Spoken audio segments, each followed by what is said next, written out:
up? I am Shelby. This is day 24 of the Simplify Your Life Challenge. If you don't know what the Simplify Your Life Challenge is, I'll leave a link in the description down below so that you can find out a little bit more information about it. And we are up to the mental decluttering part of this challenge. So today's challenge is to work your way towards a defined personal style. I think that finding your personal style is like a long journey that's totally different for everyone.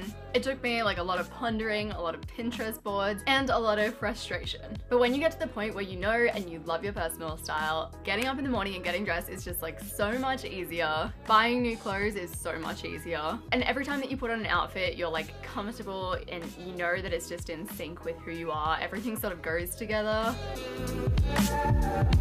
So the first step of today's challenge is to write down 2 words to define your personal style. It feels really dumb to do, but literally just write down 2 words that you want your style to embody. So it could be like fun and quirky, expensive and classy, boho and chill. And if you're struggling with this, like have a think about your style icons and what kind of words you would use to describe their style. When I first started to define my personal style a little bit more, this was before I actually started with KonMari, I was already sort of working towards it. Having 2 words, I think mine were expensive and minimal. And when I say expensive, I don't mean that the actual pieces, I wanted them to be expensive, I mean that I wanted them to look expensive. The second step is to create a color palette. I know that this is touted a lot, but honestly this has been one of the things that's helped me the most with having a really defined, like honed in style. And if you're apprehensive, just realize that your color palette isn't set in stone. If you just choose a few colors, roll with them and see how you feel after a few months. You can definitely switch it up. Like nothing is set in stone. I think the trick is to have a few neutrals and then maybe have a few colors sprinkled in here and there. Don't feel any pressure to go for like trendy color palettes. Absolutely choose what you want and colors that you know suit you. I think the website is called Intermind and basically it's all about having a really curated wardrobe. Honestly, it's awesome for this kind of stuff if you really want to look into how to set up your color palette and everything like that. I'll link that website in the description down below. Step 3 is to create a I don't wear that list. So my I don't wear that list consists of tassels, busy floral prints, ballet flats, maxi dresses, gladiator sandals, and a whole bunch more. These are all things that I totally appreciate from afar. I have friends that wear them and they look fabulous, but like I know that they don't suit my personal style. They definitely don't fit in with my 2 words and they don't look good on me. So your I don't wear that list could contain things like different clothing patterns or clothing prints, like no graphic tees, no printed t-shirts, no stripes, no florals, etc. You could have particular clothing shapes listed, like no loose t-shirts, no pencil skirts, no A-line skirts. It could have trends that don't work for you, like gladiator sandals, Birkenstocks, chokers, etc. And it might even have brands that you want to stay away from. I think the trick here is to go back to your 2 words that you listed before and think of types of clothing that really don't fit into those 2 words that maybe you've felt the need to purchase before. So I know that I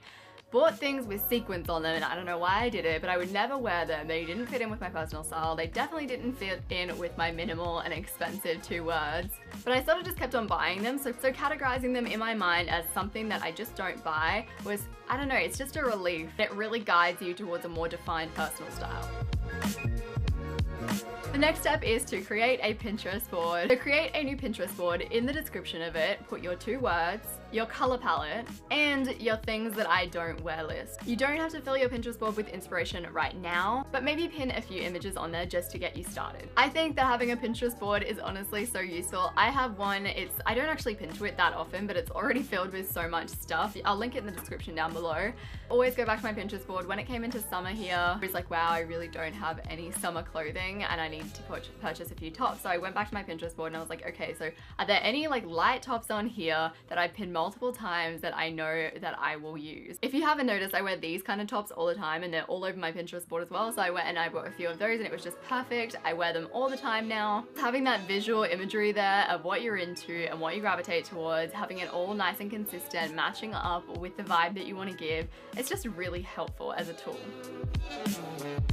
And finish it up by celebrating yourself, as always. The point of today's exercise is really to give you a base for your personal style. I don't think that you can define your personal style in one day. I see it on 30-day challenges kind of frequently, and I just feel like it's such a hard thing. I think you can definitely start it, but it's an ongoing process. You're gonna continue to shape your style forever, hopefully. It doesn't just stay stagnant. But this is just a nice beginning. You're getting so close to the end of the 30-day challenge. It's so exciting. As always, show yourself some appreciation for how well you've done. Subscribe to my channel if you haven't already. Follow me on Instagram, do all of the stuff. I appreciate you so, so much, and I will see you tomorrow.